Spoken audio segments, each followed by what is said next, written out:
if you were to sit here for days and days and days and days and days, that sun will continue to come up,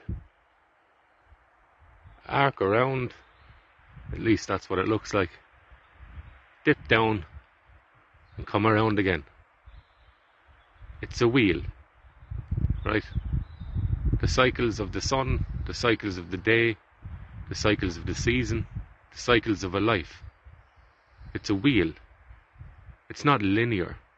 It falls back in on itself. As a baby, you're born dependent, relatively helpless. Conscious ability, cognitive ability leaves a lot to be desired. It's growing. It's on the way. It's developing. The same as when you leave this world. You're frail. You're dependent. And you need assistance and help. It's a cycle. It's not linear. It's a cycle. And just as the sun goes through its cycles and the seasons cycle through the year, making the year, so too with temperaments, fads, phases, perspectives, worldviews. These things change. Movements, philosophies, they cycle, they go through cycles. You might have a king, one who assumes total and sole responsibility for his realm, for his tribe, for his people. Then as that falls apart and disintegrates, you have the death of a good king, perhaps. You might have the squabble of two sons or two chieftains who believe that the next time is their time. So you break off into factions. These factions then, either one becomes totally obliterated or some sort of peace is found. And if a peace is found, then a compromise must be found. And that compromise can tend to look like, right, here's the rules of how we're going to conduct ourselves, seeing as we agree on so much, we're very similar, but we disagree on who should rule. So let's come up with laws, let's come up with rules as to how we will govern ourselves instead of destroying ourselves. So then you find petty kingdoms, right? Petty fiefdoms, or even a republic, where there's a code of conduct, a code of expectations that is what glues people together and also keeps them separate from one another in terms of violence. You go from the rule of one man to an agreed upon shared ruling of different peoples. Then more people want that power. It's not enough just to have two people swapping it between themselves or two groups. Other people want in on the action, so to speak. So you end up with a democracy, which is mob rule. Still essentially two groups, but more people are involved now. And with all mob rule, as Nietzsche said to her, that the group is always wrong. If you take that belief or take that view, then democracies are destined to turn to rubble. Because it's nonsensical to believe that you can create a coherent society based on mob rule, where 51% can dictate to 49%. Close to half the people are unhappy for large percentages of the time. And they're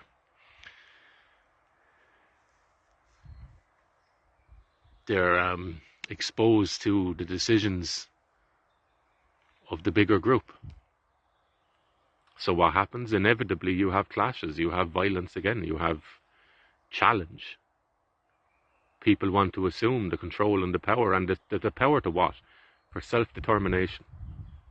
So you end up with a group rising, and inevitably, as in nature, the cream rises to the crop in terms of that.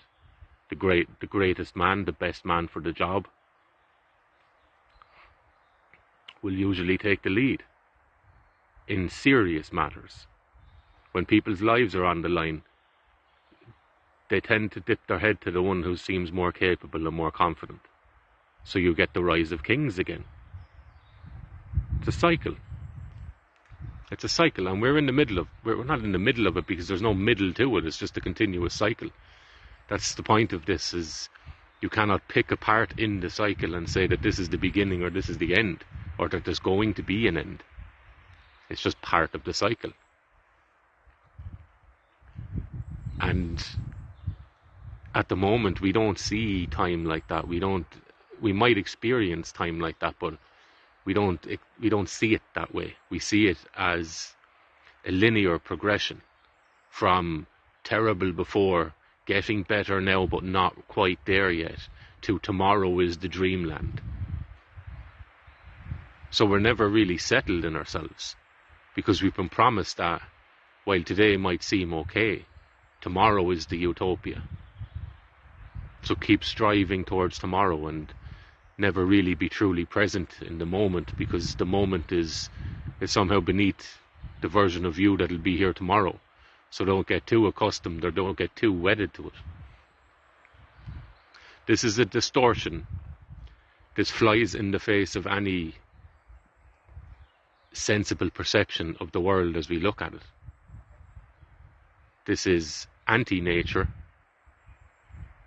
because it doesn't map nicely onto nature. It is an incoherent vision of what time is. It's an incoherent relationship that we have with time, and it causes a dis-ease in the human spirit. You can't just be in the moment with yourself, because the moment is somehow the creation of the demiurge, right? And tomorrow is when we meet the aeon, we transcend into the pleroma, right? Tomorrow is where we meet the proletariat's utopia, right? Workers heaven here on earth, the communist dream, right? Everyone sells you a dream of tomorrow, and in order to do so, they have to distort your relationship with time and your relationship with yourself, with what's going on around you, with nature itself. Remember, the sun doesn't travel by once and go away forever, as we're told each moment does. No, it does what it does. It cycles around. It cycles around. It goes away, it comes back again. It dies and is resurrected again. Okay? Makes sense? Look at it. Can you see the light on it? What shape does that light make as it splits off into directions? Looks like a star, maybe? Or a cross? Isn't that interesting? What image do we usually see behind the head of Jesus Christ? Exactly. The halo, the orb, the golden orb, the sun of God. Right? Even Christianity, which leans heavily towards the linear perspective of time, it adopted some of these motifs through straight observation. Right? You had Saul, or Paul, on the road to Damascus. He seen a vision. It was the cross. That's what he seen. As he was walking the road, what was he looking at? The horizon, the sky, the sun. That's what he seen, the cross. And Christianity, unfortunately, whatever people's allegiance to it are, and there's some beautiful things in it, because there's some really ancient understandings of the natural world built into it. Otherwise, people wouldn't have taken to it. They wouldn't have gravitated to it. It would have been too strange for them. So you sell people back something of what they already know, and you tweak 10% of it. But Christianity has left us with this experience of time. When you have the beginning, the Garden of Eden, in the beginning there was light. You have the middle, Jesus is incarnated into this world, and you have the end, the eschatological perspective on time, right? That there's an end of days where Christ will come back again and judge the wicked or judge the good. There will be a day of judgment. There will be a finality to our experience.